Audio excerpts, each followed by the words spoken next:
Hamlet was wrong. This is the focus group. It's the savvy side of 9 to 5. Listen. Bueller. Laugh. And learn. Negotiation. This is what you do in business. This is the focus group with Tim Bennett. Staunch. And John Nash. Keep your clothes looking neat and clean. We're all business. Except when we're not. Hello, everybody, and welcome to the focus group. Tim Bennett here, as always, with my good friend and co-host, Mr. John T. Nash. Hamlet was wrong. You'll be able to catch that segment, which is a little later on our show when we do Shop Talk to learn what that's all about. Be sure to catch us here every Wednesday at 1 p.m. East when we upload to our focus group pages on social media, both YouTube and Facebook. And you can find out more about John and I and all of our media, which is housed at focusgroupradio.com, which also includes our podcast, which is TFG Unbuttoned. If you haven't listened to that yet, it's an audio-only 20-minute get in, get out Tim and John podcast that comes out every Tuesday morning. And thanks to our friends at Deep Discount for being with us and helping to sponsor this show. And we'll also share some information about them later on as well. John, I have a quick housekeeping thing. Yes. Last week I had done. You saw the email. You got the email. We okay. covered a story about a Christmas a Christmas story, and we talked about the lamp. And one of our listeners, David Meltzer in Portland, Oregon, had corrected me. I had talked about the writer of the original script, which was a person's name, Gene Shepard. But Jean. And it was spelled Gean. So he had said it was it was not a female. I referred to the person as a her, and he said it was in fact a male, and he was a humorist. And I did not know that. I went back and I read the story again, and they did not identify in the story, which as a writer, if somebody, I think a lot of people could make the mistake of Jean, G-E-A or J-E-A-N being female. But it was the so French, I made that mistake, right? It was so the French for Jean. Jean. It's like I had gone to a school with a woman named Tim. There you go. I thought, so T-I-M. I thought you. Have you ever met a Tim? No, not a woman named Tim. But I thought you had gotten one of our listeners, Rob, also dropped us a line saying, "Love the show, but it's Jean. It's not a woman. It's a man, and it's a French guy." And he mentioned it was Jean. And so it's even Jean. I didn't even get that it was French. Jean. It's the French I name. should have just not even mentioned it. Well, I always butcher and try. You always avoid, like the potholes in the road. And as you were opening the show, you did something correctly. You said John and I, and it could also have been John and me. But John and me. I've gotten some notes from folks because I will flip it around and say me and Tim, which is not correct. But I think I finally learned it. And, remember we've had the grammar police on our tail, which in a good way. I'm not going to complain, but you want to sound correct. So I blame it on Connecticut. We both had the same. Yeah, Marianne talks the same way, right? Marianne and I went to college together in Ohio, and somebody had said that did not know that we were even from the same town. He said, "I don't know. Were you and Bennett out to lunch during grammar?" Grammar. What were they teaching in those elementary schools and high schools? Well, we had these. When I think about it now, I mean, there were some of these exploratory. What were they? These open classrooms where they were just somewhat. You went with the flow. There was no structure. It was somewhat an unstructured class, particularly in 6th grade. Self-discovery, right? Self-discovery. We had a teacher in 5th grade that would leave for most of the morning and then come back after lunch, and we had to get up and talk about what we did as a group. Who paired off? What did you do? Some kids did nothing. Some decided to do a play. Some decided to build something. And so that was all, why we say Tim and me or me and Tim or Tim and I. Also, notes that came in. Steve from Catalina, a.k.a. my brother-in-law, sent a note that I have got to get on the Christmas Story train as soon as humanly possible. And you sent me some clips from the movie as well. It is on the agenda for this week or this weekend. Most certainly I'm going to be watching a movie I have somehow avoided. Hey, you know what else I saw over the weekend? I think it was on ABC up here. Upstate, Rudolph the Red-Nosed Reindeer. Aww. And, I got to tell you, when you look at it through the prism of all the change we've gone through and how people, how we're supposed to treat others, et cetera, there's a lot of nasty stuff that goes on in Rudolph, right? Oh, Ooh, nasty. Well, and of course, it's all metaphor for gay life, right? It's the big bear is going to teach the kid, the little effeminate kid, and they're Why all am feel I like such a misfit? misfits. Yeah. Yeah, yeah. We always love that about it too. And so, how did you enjoy it? Did you watch the whole Watched thing it and all the see way Dirty through, Puppets? sang the songs. Bob just looked at me. He goes, "How do you know the words?" I'm like, "How do you not know the words?" Right? It's like Santa Claus is coming to town, Rudolph the Red. How do you not know the words to those songs because you watch them all? It's kind of like the Wizard of Oz. Exactly. Follow the yellow brick road. Follow the yellow brick road. Like because you watched it only once a year back in the day, and it really left an impression. So. And then, speaking of names that get butchered, because I always would butcher this one, but I did go on YouTube and see how, because he's been a guest on our show a couple times. Augustin Burroughs. Mm-hmm. He has a new book. Well, it's in paperback. It's his latest book, Toil and Trouble. And I started reading it, and he's written many, many books. I'm a fan of his. This is a memoir, Toil and Trouble, and came out in 2019, late 2019.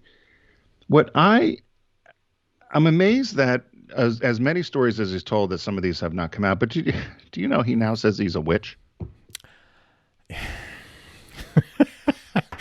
Okay, so you and I see you take a deep breath. Well, you and I fell in love with him with Running with Scissors.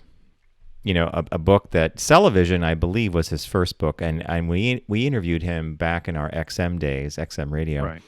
And he said that after that book got sold, he was sitting in his apartment patiently waiting for the Brinks truck to pull up so the bags of money could start being thrown out the back door for all the money you're going to make as an author. Then Running with Scissors happened, and it was optioned for a movie, the whole bit. The one that was after that was Wolf at the Table. Is that possible?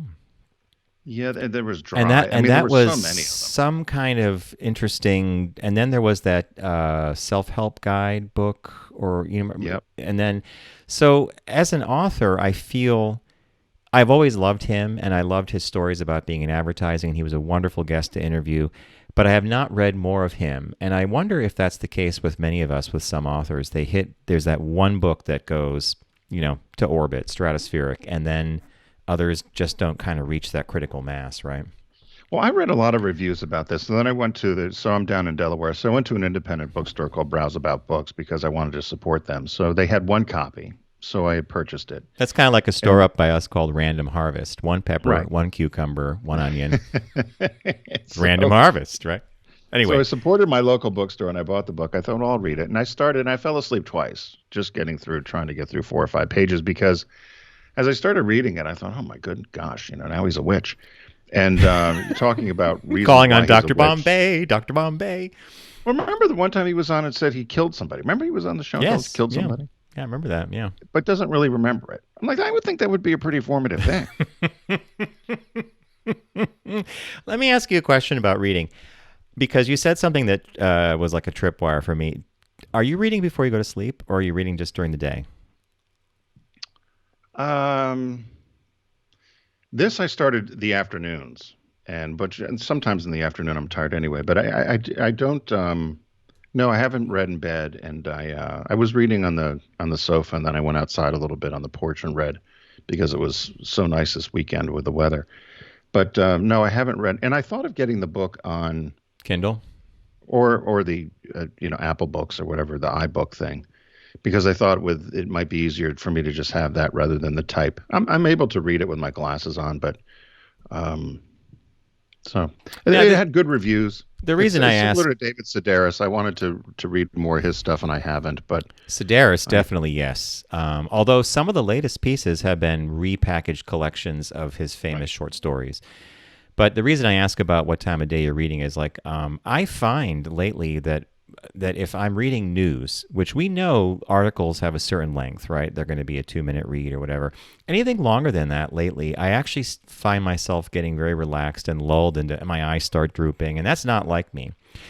Even art books, like I have a beautiful art book I'm reading now about a movie that I love and it's all the behind the scenes stuff, and I'll read a few pages, then my head does this thing where I'm, oh yeah, well, then suddenly I'm like, okay, I can't read this, and that's weird. That's weird for me. I wonder if my brain's been rewired by all this little nugget stuff that we get all day long, the little packets of information, and they're small and they're quick, and anything longer that takes more attention, I'm going to fall asleep.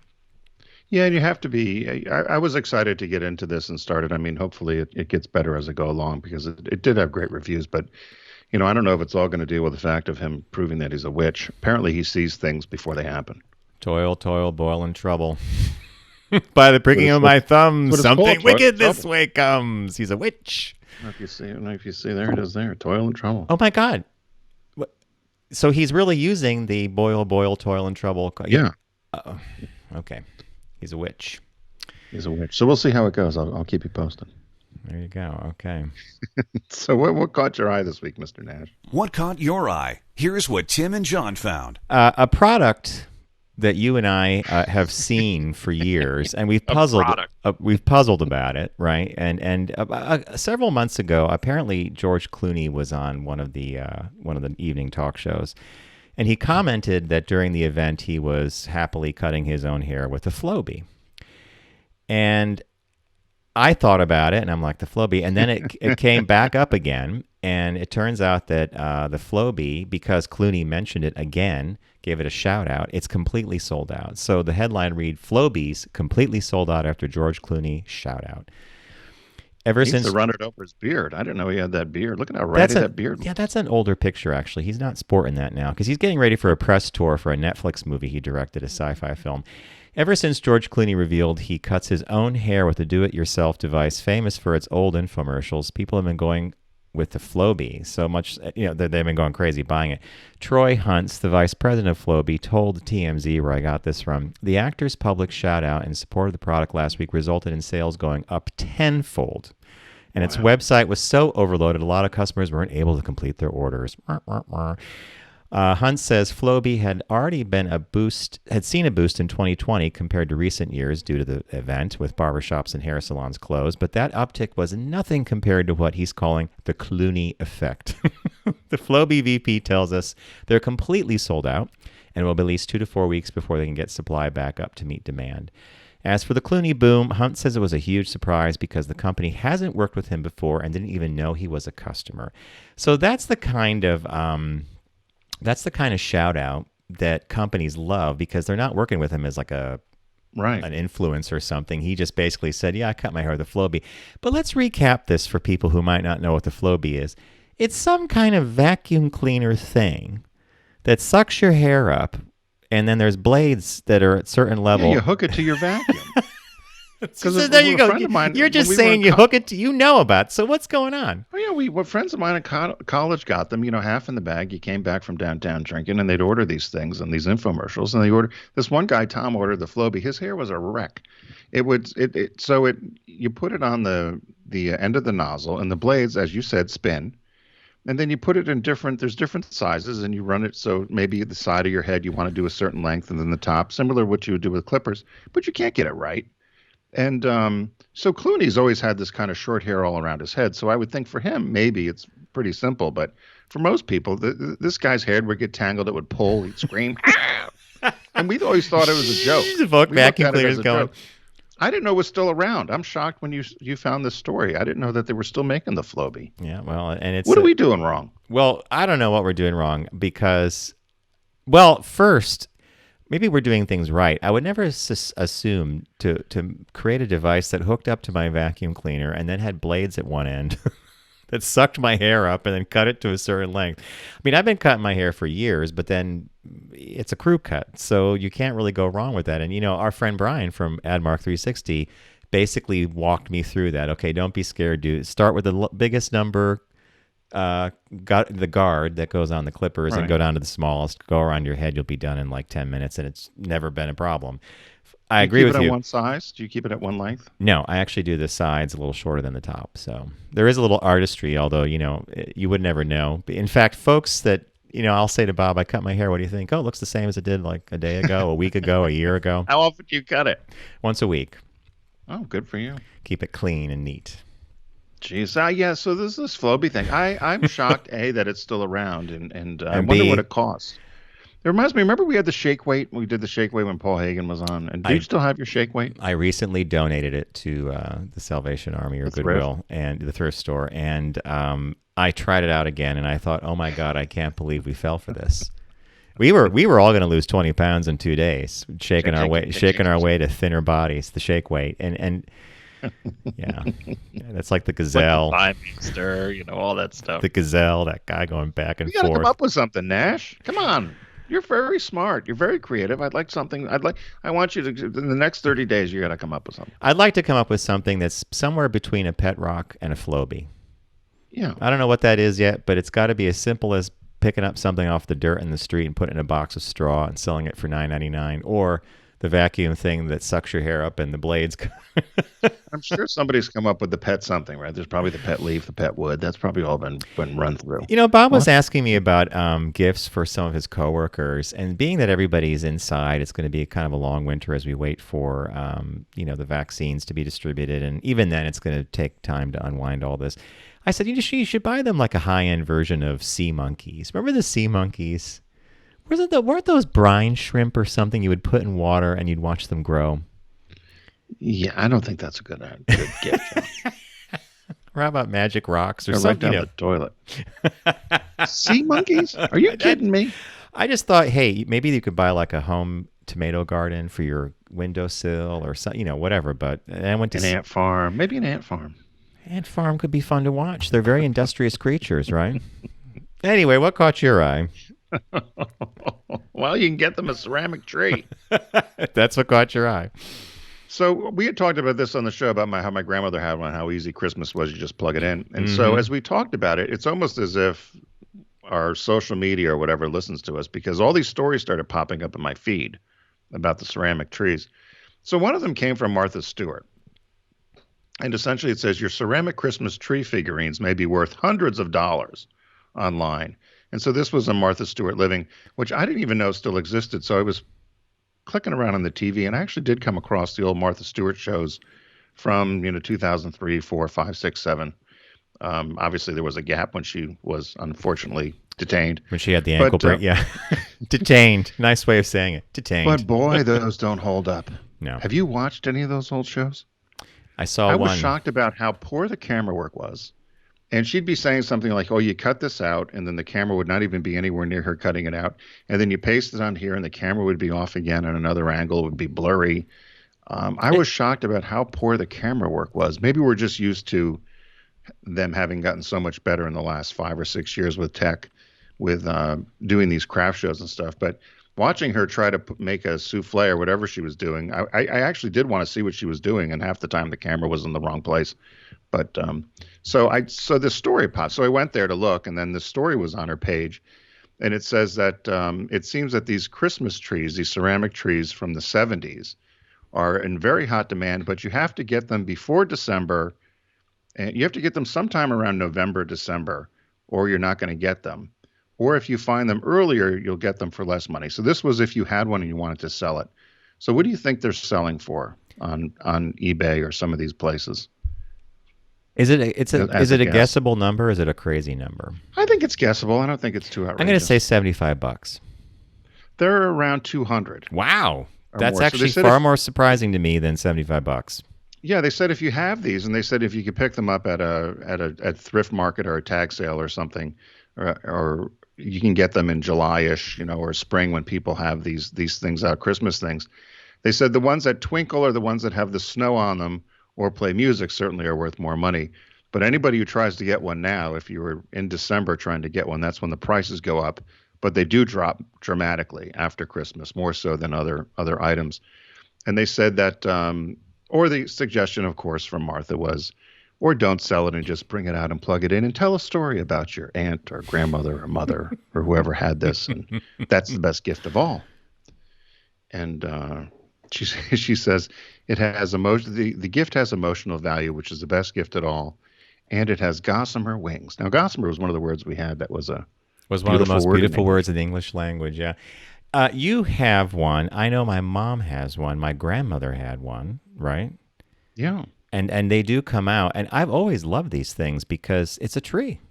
Do you have one up? Do you have one now currently out or no? No, it would defy the Bob's Christmas. So Christmas is segmented. In the city, there are 2 trees. One is the John science fiction, Star Wars, and Star Trek tree with all these Hallmark ornaments from all the years.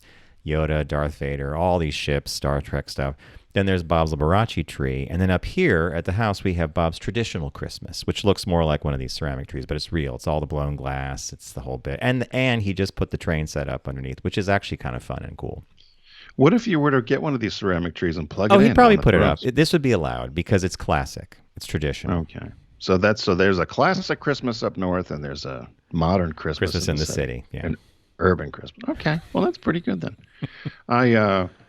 But I laughed because it was a little too I don't know what the right word is. We've talked about these algorithms, but the fact that all of a sudden these ceramic trees are popping into my feed, I just thought was weird. So that's what had caught my eye. Our business birthday today is something we've never done before. Hold on. And Everyone does celebrity birthday greetings, but the Focus Group is the only show in the universe that celebrates business birthdays. This does need the intro because you did a great one today, Tim. This is a good business birthday.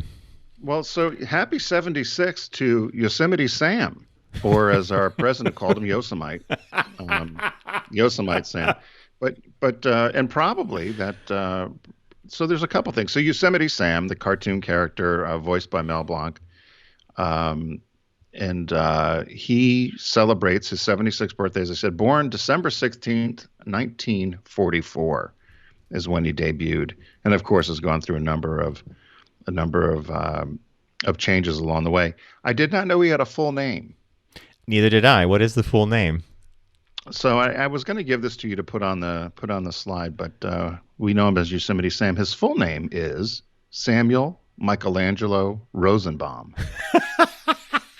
Are you serious? That's what it says. Yosemite Sam. His occupation. This is why we picked him for business birthday. He was a prospector, a cowboy, a sailor. He was a gunslinger. He was a knight. He was a royal cook. He was a prison guard. He was a duke. He was a mercenary. He was a Confederate soldier, a mountain climber, a Viking, an Arab, a golfer, an Indian chief, a sailor, and a space alien. So he's quite a career. Career is plural. And he apparently couldn't hold down a job. So we all know him as, they said his name was taken from the Yosemite National Park. And he was created because they felt he was an adversary to Bugs Bunny. And he said he was created because they felt that Elmer Fudd was too nice. And so they wanted somebody with more of a hair trigger and an edge to him. And they said that Yosemite Sam was a hair trigger and an edge to him. How well said, right? Said he's commonly depicted as an extremely aggressive, gunslinging, grumpy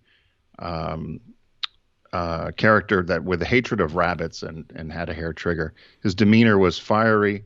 He always lost his temper, strident voice, short stature, and just very, very grumpy. And I laughed when I saw this because they go through then the whole issues of how he was developed and how they've tried to modernize him. And they said that recently in the early 2000s, there was a movie. I didn't know these things were still on. I guess these Looney Tune movies. Mm-hmm. Yep. And there was one called You've Got Hate Mail. And Daffy Duck accidentally sent a angry email to Yosemite Sam. So he decided to change his ways and he proceeded to shave. He sold his cowboy clothes. He became a very normal suburbanite. However, it all went south when he went to an annoying book club meeting, and then he reverted back to his old ways. They said he's also known to have a lot of cats in his house. I didn't know that either. I love the backstory that animators and writers give the characters. But what a well-realized character, right? When I'm looking at his picture, it's basically it's the beard, it's the mustache and the eyes really define him, right? And that mustache got him into all kind of trouble. He would get caught in things, and I didn't know he played. The Napoleon complex he had, and then the other funny thing is they said recently he's been compared to 45. Trump, because they said that there's been a lot of commentary on the different news shows that said that the Biden-Trump debate was akin to the chaos that Yosemite Sam would create with Bugs Bunny. So that Biden was Bugs Bunny, and they said Trump acted like Yosemite Sam, and those, slinging the guns, bang, bang, bang, bang, bang, complain, grump, yell and scream, fiery, hair trigger. So, question Yosemite for you: Sam. Do you think all the other the pantheon of characters like Foghorn Leghorn, Marvin the Martian, do you think they all have birthdays like Yosemite Sam? They must have days where I guess they're using his birthday as this time he first debuted in one of the cartoons, right? Yeah, so they say his first debut was December 16th, 1944. So that would be his birth date, I guess. Or I used it as his birth date 76 years ago. There was another character that did pop up when I was looking for birthdays, and it was of course I'll say her name wrong, but so the woman who owned Tweety Bird, Oh and my Sylvester the God. cat. The old lady, right? It was her birthday a couple months ago, but she didn't really have a career, So No. I looked and I thought, well, is this going to be a stretch? And actually, I thought Yosemite Sam might be a stretch, but I did laugh when I looked at all the different jobs he had, and I thought, well, he's certainly had a number of business jobs or careers along the way. I'd say so. It's a good bit. It's one of my.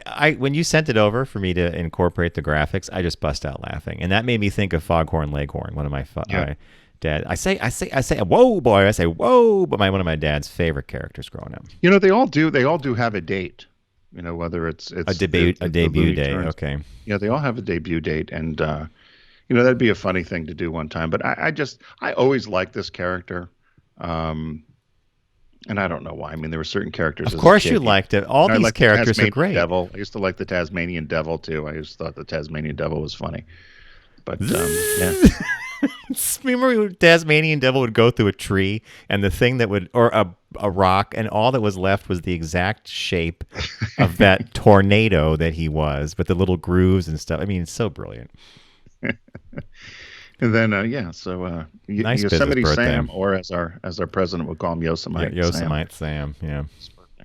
So hey, many of you know that Deep Discount's a friend of ours here on the Focus Group, and they've been with us on the show for quite some time, and we appreciate their support of us and all of you who support them by going to focusgroupradio.com and clicking on the Deep Discount logo.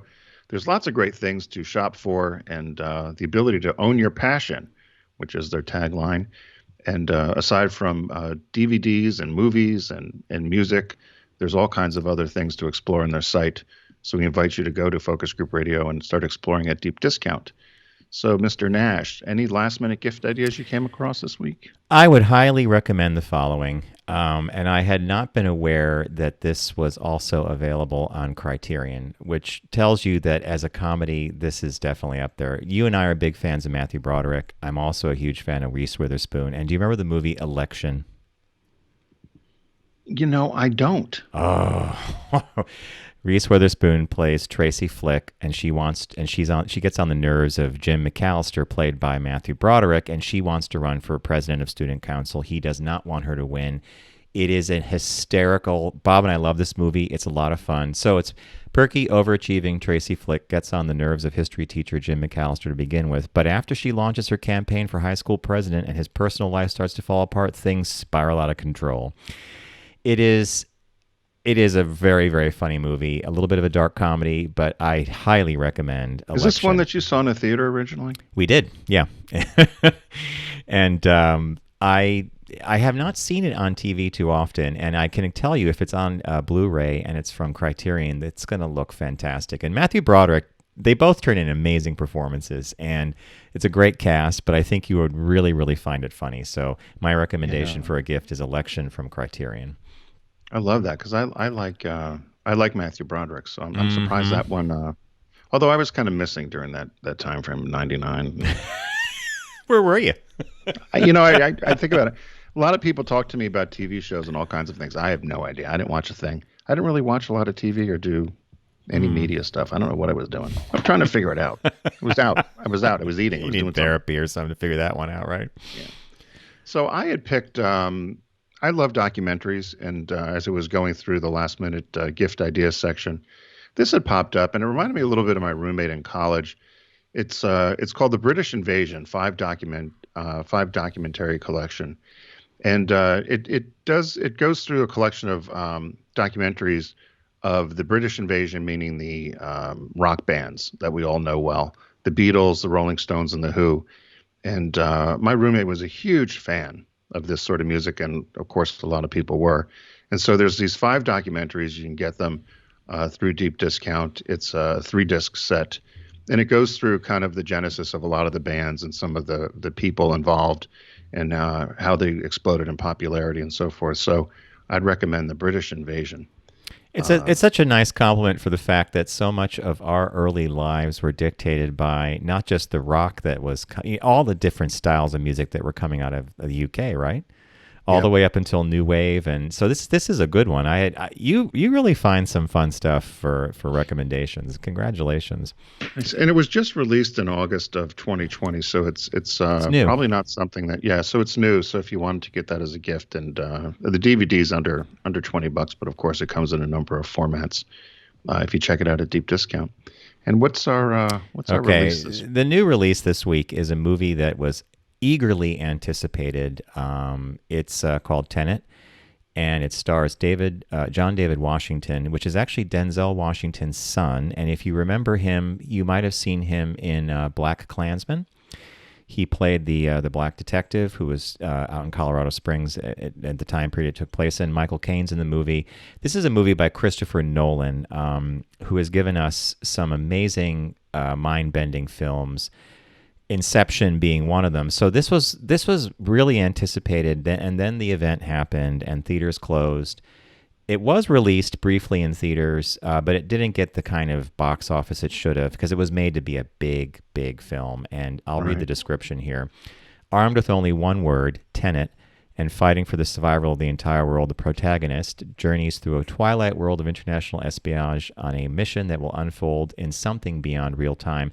So the movie plays with this whole alternate universe. Some things, I'm going to not butcher it and not describe it too much, but just say I highly recommend it. It did get good reviews. I suspect that had it been in the theaters a little longer, it might have done differently. But a lot of people liked it. It's a mind bender. You got to pay attention to a lot of things when a Christopher Nolan movie, particularly this one. But you make a good point. I wonder what the challenge will be this year due to the event with so much of because movie theaters have been closed, right? Mm-hmm. So in terms of people seeing this sort of media or trying to get Oscar nominations or so forth, I wonder how that's going to affect things. Do you think it'll hurt the business overall, or? Oh, it's definitely hurting the business. But what's helping the business is streaming and a bunch of things. And then Warner Media recently announced that all new movies that they're releasing will simultaneously release at the box office and on HBO Max, which it's like, boy, I don't know about that. And of course, now Warner is the villain of Hollywood. People are pissed off about that. But anyway, Tenet is the new release. So let's recap for you folks. It's a last-minute gift giving here at Deep Discount. Here's the homepage. I picked a movie to recommend as a gift called Election, starring Matthew Broderick and Reese Witherspoon. Comedy, hilarious. Came out in, what was it, 99? 99, yeah. And really well done. Good movie. Tim recommended one I've never heard of. It's 5 documentaries packaged into a new release called The British Invasion, The Who, The Beatles, all about different rock. Actually, it looks like it's Rolling Stones and Beatles oriented. Yep. And then the release this week is Tenet, which stars John David Washington and directed by Christopher Nolan. This film was a must. It was going to be a must see before the event. I still think on Blu-ray it's going to be a wonderful film to see, so check that out. So that was our Deep Discount segment. We're going to take a super quick break, and when we return, we have 2 very quick shop talks, but I think you'll love them. So we'll be right back after this quick break.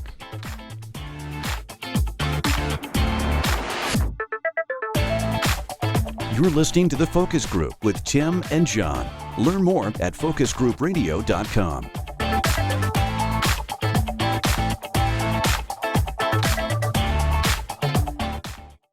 Focus on the savvy side of 9 to 5 with the Focus Group. Been in business a week. I got more money than I know what to do with. Listen, laugh, and learn with Tim and John. Herrera Rocher. He is doing well.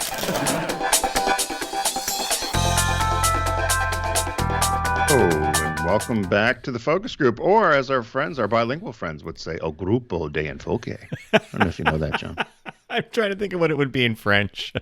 Don't ask. I'll figure it out later. Well, it would be however you say group and then focus. I don't know. So I typed it in. I typed in Google for the Focus Group, and that's what it came out. El Grupo de Enfoque. We should open the show every week with a different language. Type it in for German, get French, get Italian. Could you imagine? And if we pronounced it correctly, that would even be more to our appeal.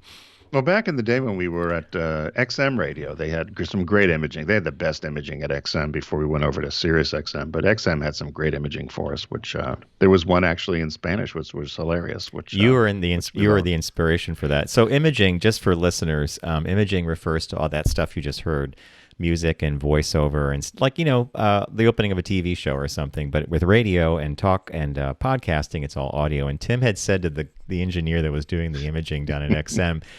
He said, let's make it like a phone system. And, when you call phone systems, it's like press 1 for English, press 2 for Spanish, whatever. And they pulled in someone off the floor of XM who spoke Spanish, and they made him say, press number 2. Para español, prima número dos. That's it. Press number 2. Yeah. It was fun. So, hey, welcome back to the show. This is Tim Bennett here with John Nash, of course. And in our tease when we opened the show, we said Hamlet was wrong. And that came from a story written or a piece written related to Malcom Gladwell. And many of you know him as doing a number of books. I think Tipping Point is probably his most famous, isn't it? Yep, it is. And so he's a futurist that talks about business or does a number of business books. And probably in our day, probably the most prolific and listened to as it relates to business and work and career. But so his whole deal was to say these 3 unusual words. And he says, which is Hamlet was wrong. And he says it separates those who achieve and those who just daydream. And I could have highlighted this whole article. I did exactly what you're talking about. Everything's bold on my sheet here. Right, because there were so many takeaways. But essentially, I think it was, stop thinking and start doing. And how Hamlet used to just constantly commiserate or just spend so much time trying to just overanalyze things. So Malcolm Gladwell actually picked that up from a renowned economist named Albert Hirschman. And Hirschman says, according to Hirschman, not knowing the future shouldn't hold you back. Not knowing the future should free you. Since it's impossible to know how things will work out, why worry? Why hesitate? Take a shot. Take a chance. Do what makes sense. And he was referring to the Hamlet was wrong is because Hamlet was obsessed with figuring out the thing to do. What's the right thing to do? So I highlighted a bunch of stuff like we analyze, we evaluate, we play out scenarios, we think and ponder and dwell, and oftentimes don't actually do anything. Or because no matter how hard you try, there's no way to truly know what will happen. So how can you stop overthinking and start doing? According to Gladwell, just say Hamlet was wrong. Right. So, and Hamlet was an overthinker, classic overthinker. He analyzed, he evaluated, he pondered, he dwelled, he agonized, and made his life miserable. Now, John, sometimes you could be a little Hamlet-y, don't you think? This is why this article appealed to me. Because you do, not that it's wrong, but a lot of times you do really, really put a lot of thought into too much. And I feel after reading this, and I hope people get something good out of this discussion as well, is Gladwell says this belief we have that the future is knowable is crazy. People need to have the freedom to take more chances. Even better, you need to feel free to take more chances because you never know, blah, blah, blah. But that's the whole point is, in business and in career, we try to make decisions based on how we think the flow is going to be, what 2 days is going to look like, what 5 days from now. But really what they're saying is the more time you put into that, the less time you're actually doing something. And the future will unravel the way it's supposed to unfold, is a better word. So the what is it? Paralysis by analysis would be my summation of this whole thing is do not get caught in the trap of thinking for one moment you know what that next week or month is going to be. Because if you asked people on February 15th what November 10th of 2020 was going to resemble, do you think anybody would have said we're going to be in this or that, or there's going to be this event happening? So this is, I think, the convergence of this story and our the times we're in it makes perfect sense, right? Yeah, and the takeaway at the end was you can't know the future, so don't try. Bet in yourself. Do what you think makes sense today. Do what you feel is right today. While you can never be certain your hard work will pay off, you can be certain that thinking instead of doing will never pay off. And so, I will say I kind of gave us a pat on the back, though, because you and I with the show, we have over the years, every year picked one thing we would do differently. Whether we went, remember you and I had done the show on the AM channel in New York, or we had started podcasting way before podcasting was popular, or we did a series called Casual Fridays, which was a scripted 10 series show we did with Paul Hagen. And so you and I have done a lot of, I think, pivots, I guess, for lack of a better word, but we try to do something different each year to try to either garner more advertisers or to try to grow the show. And so I thought there were cases where we did not overanalyze, because you never know what's going to work sometimes, right? Lightning in a bottle, and you nailed it on the head. So Gladwell actually finishes his article by talking about why these 3 words, Hamlet was wrong, is so important to successful people. And he says, successful people work harder first. They worry about promotion later. Successful businesses deliver greater value first. That's how they earn higher revenue. And successful entrepreneurs work harder first before any potential return is seen, and that's how they earn bigger payoffs. And so the summation is successful people see compensation as the reward for excellent effort, not the driver. And you can't know the future, so don't try. I thought that was and it goes to your point, Tim, of saying, what are we going to do different this year? Let's try this. Okay, what are we going to spend? We're going to spend this. And then you don't overanalyze, you don't overthink it, you put it out there, and who knows, it could be really successful, right? Right. Well, and you and I have done that and we're talking about doing it again, of course, as we move into 2021. So, but good advice. I thought that was a great article. I was initially, I thought Hamlet was wrong. What was, how does that relate? And then, of course, when you look at the history of Hamlet, you realize what Gladwell was saying. So I thought that was a great story. The trick, though, for me is remembering this piece of advice. And you've had to talk me off the ledge on multiple occasions where I get so into the loop of overthinking something that I can't even see the forest through the trees. So it's hard to step back and say, wait a minute, I can't figure this out. Let's just do it. You and I had this situation arise with a client of ours recently where we had to figure out a way of doing something and settling something up. And at the end of the day, you and I are taking a leap of faith on something because we really don't know the future. And no matter what and all the mechanisms we were trying to use to guarantee a particular path to success or the future, they were all fraught with, it's like going to Vegas. I'll put it on 5 red, spin the wheel. right. And you want to be able to trust people, and you want to expect people to have integrity and all those other issues that come along that, sadly, what was the one quote we used to like was, expectations are nothing but, a foundation for disappointment. That's one you taught me. Something to that effect. No, that is it. It's expectations are the foundations of disappointment. And because if you don't, I'll leave it at that. So then John had found this other quick story here. Stanford researchers say age bias is wrong in these 10 states. And essentially they had talked to, they had done a survey, I believe it was the Stanford University and Michigan State had done this study with 800,000 participants. And they looked at where there was age bias within the U.S. in terms of career or job. Were you surprised by if you want to run through the? I'll run through these are the states. I'm going to list the states with the most age bias, and they're 1 to 14, I think. New Jersey, Connecticut, Mississippi, South Carolina, New York, Florida, North Carolina, Georgia, Louisiana, and Maryland. I am sort of surprised by the mix. In other words, I wouldn't be surprised by a New York or New Jersey, or even for that matter, a North Carolina, given all the pharma research down, Research Triangle, a lot of interesting businesses down in North Carolina. But then again, on the flip side, so I was just surprised by that. And Louisiana and Maryland popping up, and Mississippi, that was a surprise to me. Was that your take? And that's exactly. So it was funny because when I read that list too, I thought, okay, it's going to be the Northeast and probably the West Coast. I just thought big urban they would have the most age bias. And to me, I couldn't really see any similarity. Connecticut, New Jersey, obviously, and New York have a similarity, maybe Florida. But the other ones to me were a surprise. And then when you look at the states with the least age bias, they were Utah, Alaska, Colorado, Washington, Nebraska, Oregon, Arkansas, Idaho, Nevada, and Vermont. And I thought, well, maybe you could cluster those as being more rural, right? They have a more rural population. I read probably a whiter population. Possibly, but I read when I looked at Nevada as one of the least age biased states, I immediately thought of the city of Las Vegas.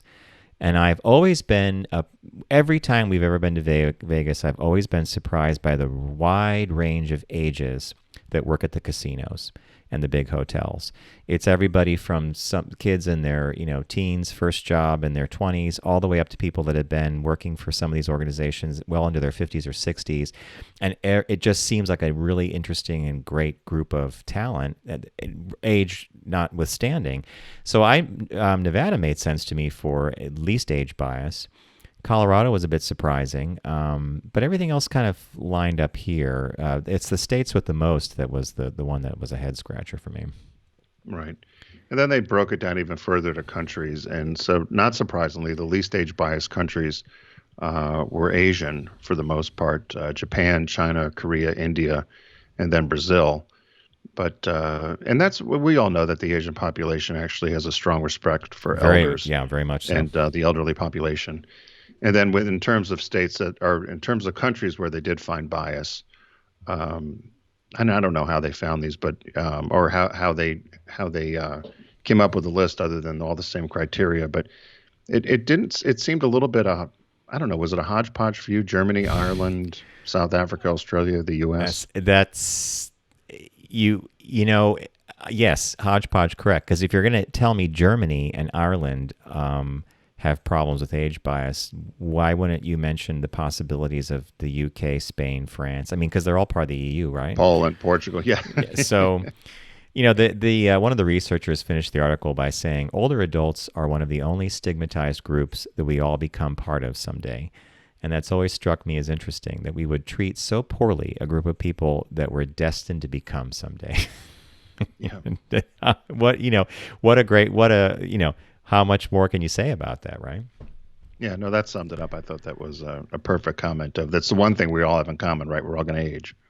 Well, that one goes hand in hand with, I was talking to a guy one day who was a lawyer. This is years ago. It was a bike ride I was on. He was a legal advocate for the disabled, and he worked with states and municipalities to make things more accessible, et cetera. And he said, disability is something that can affect any of us in 3 seconds flat. And he goes, you could go from being a normal, productive individual to being disabled in seconds. An accident happens, you fall off a ladder, whatever. And he goes, and the fact that our culture does not even acknowledge that is a reality, because he was fighting for rights, et cetera. And that kind of dovetails into this, that we're going to grow. If you're lucky enough to grow old and still be in the workforce, you should be treasured. I say treasured, right? Oh, very much so.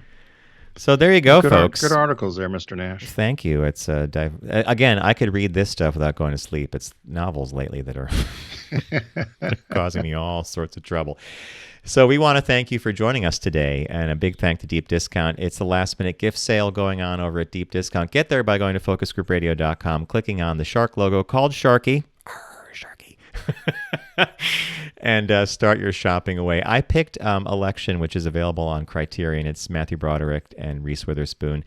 Tim, what did you pick again? It was called The British Invasion 5 documentary all collection. In one great DVD. And the new release this week is Tenet on Blu-ray. It's a Christopher Nolan film. I highly recommend it. It would be a great thing to watch during the holidays when you have some time off. So again, thank you for making time to join Tim and I today, and subscribe, like, and rate us. Focusgroupradio.com, I mentioned earlier, is the site where you can find out more about us, and all our media is there. Don't text and drive, arrive alive, and of course, keep masking up and stay safe, and we'll see you in the new week.